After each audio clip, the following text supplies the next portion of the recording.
Fala pessoal, bem-vindos a mais um vídeo do canal Mitos e Respostas na Saúde. Eu sou o Vinícius e a gente está fazendo uma série de vídeos explicando coisas fundamentais, aquilo que você precisa saber sobre o coronavírus, que é causador da Covid-19.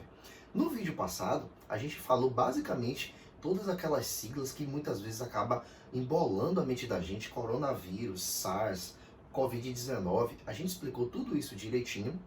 E explicou também quais eram os principais grupos de risco, os fatores associados, como foi que surgiu esse vírus, basicamente pautado nas principais teorias que a gente tem disponível de melhor evidência até então. Beleza? Nesse vídeo de hoje, a gente vai explicar, vai continuar falando, fazendo um bate-papo sobre esse vírus, sobre essa doença que é fundamental, e também focando sobretudo no grupo de risco.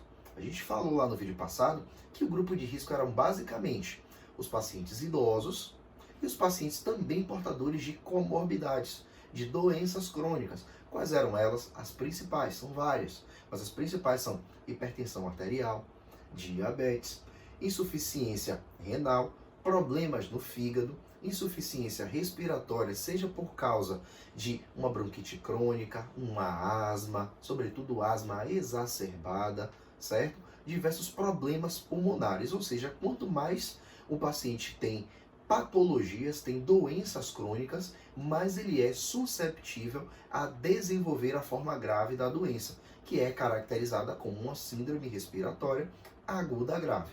Beleza? Novamente, volto a repetir para vocês. A maioria esmagadora dos pacientes não desenvolve a forma grave da doença. Geralmente são muito pouco sintomáticos. Se assemelha a um resfriado. Veja bem o que eu falei. Não estou dizendo que o coronavírus é uma gripezinha, é um resfriado. Não é isso. Eu estou dizendo que os sinais e sintomas que o paciente apresenta se assemelha a uma gripe ou um resfriado. Quais são, Vinícius, esses sintomas? É simples. Quando você está resfriado, lembre aí, geralmente uma dorzinha de cabeça, geralmente você tem febre, né?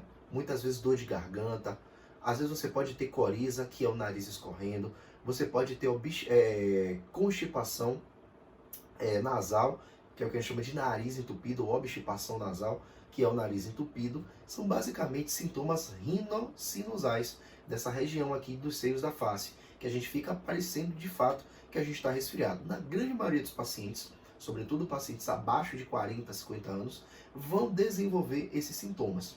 Então, volto a repetir, os sintomas mais comuns associados à Covid-19 são febre, tosse, geralmente uma tosse seca, certo? Além disso, o paciente pode vir a desenvolver também calafrios, dores no corpo, certo? Mal-estar.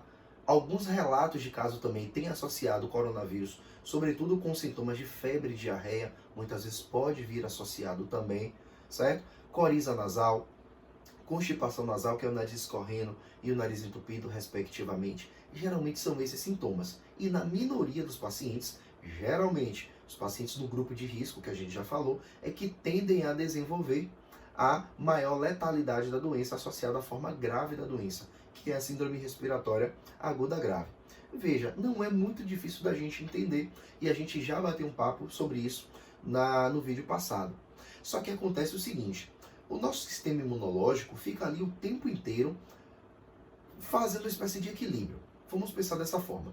Sabe, lembra daquela balança que quando a gente vai na feira, a gente vai comprar determinada fruta e a gente coloca a fruta lá naquele bracinho, naquela balança, naquele prato, melhor dizendo, e aí o feirante vai lá e coloca um contrapeso do outro lado para ela poder ficar equilibrada? Pois é, o nosso sistema imunológico é como se fosse isso. Só que de um lado, né, a gente produz diversas substâncias pró-inflamatórias, ou seja, a favor da inflamação, e diversas substâncias anti-inflamatórias, que são contra a inflamação. Geralmente o quadro infeccioso faz com que o sistema imunológico da gente fique pendendo para um lado ou para o outro. Acontece que pacientes que têm doenças crônicas, como eu já falei no início do vídeo, falei no vídeo passado, geralmente eles ficam produzindo cronicamente diversas substâncias pró-inflamatórias. Então, as substâncias a favor da inflamação ficam mais pesadas nesse paciente que tem doença crônica, que a gente já comentou. Então, cronicamente, ele é um paciente inflamado. E aí acontece que quando chega essa infecção, o sistema imunológico vai tentar fazer esse desbalanço e ele vai ter essa dificuldade. E aí, como ele já está muito inflamado, com muita substância pró-inflamatória, essa infecção vai fazer com que mais substâncias pró-inflamatórias tendam a se desenvolver. E aí isso daqui, essa resposta imunológica do hospedeiro, no caso de nós seres humanos, fica completamente prejudicada e aumenta a probabilidade dele desenvolver a forma grave da doença, que é a síndrome respiratória aguda grave. Por isso também, a gente comentou no vídeo passado um exemplo, de que se a gente tem um paciente de 90 anos, a gente já tem um paciente que tem um desbalanço natural dessas substâncias pró-inflamatórias e anti-inflamatórias. Por quê? Porque o sistema imunológico dele tem a idade dele. Se eu tenho um paciente de 90 anos, eu tenho um sistema imunológico também de 90 anos, que já não tem a mesma eficácia, não tem a mesma potência de um sistema imunológico de um paciente um pouco mais jovem. Era basicamente isso que a gente precisava saber. E aí, com isso, pessoal, a gente reforça aqui a questão das recomendações.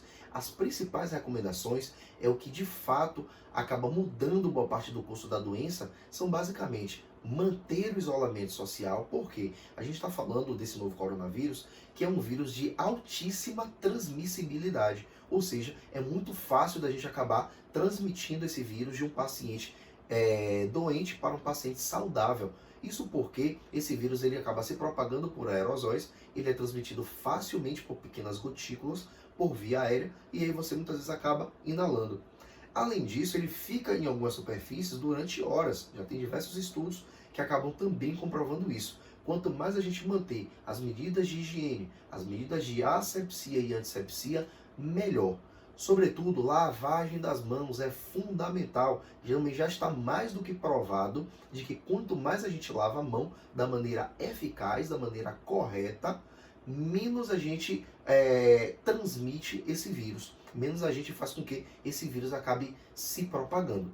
Qual é basicamente a técnica? Eu vou até retirar o relógio, e é justamente isso que você vai precisar fazer. Quem usa relógio, anel, tem que tirar tudo direitinho, e aí enxágua bastante a mão, pelo menos até essa região daqui da metade do antebraço, lava bastante aqui essa região, enxagou, aí vem com o sabão, certo? Sabão líquido ou sabão em barra, tanto faz, os dois são eficazes. Lava bastante a mão, a palma das mãos, essa parte de trás das mãos, que é chamado de dorso, lava também.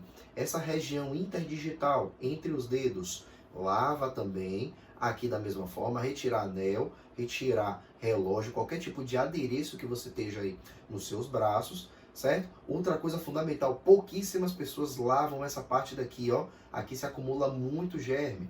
Então, lavar essa região central aqui da palma da mão, fazer assim. Lembra? A gente fica coçando, parece até que é para chamar dinheiro, né? Lembra a avó da gente falava disso? Pois é, dá uma coçadinha, ó. Lava direitinho, depois enxágua novamente. Pronto, fecha lá a torneira, tá resolvido. Ah, pode ser com álcool gel? Pode ser. Existe diferença de um para o outro? Não. Até agora, todos os estudos mostraram que não existe benefício do álcool em detrimento do álcool em gel 70 em detrimento à água e sabão. Ou seja, os dois são equivalentes. Os dois funcionam da mesmíssima maneira. Beleza? Espero que tenha esclarecido suas dúvidas. Deixa aí sua sugestão, feedbacks, porque é sempre importante para a gente estar sempre entregando material de qualidade e de confiança para vocês. Um grande abraço.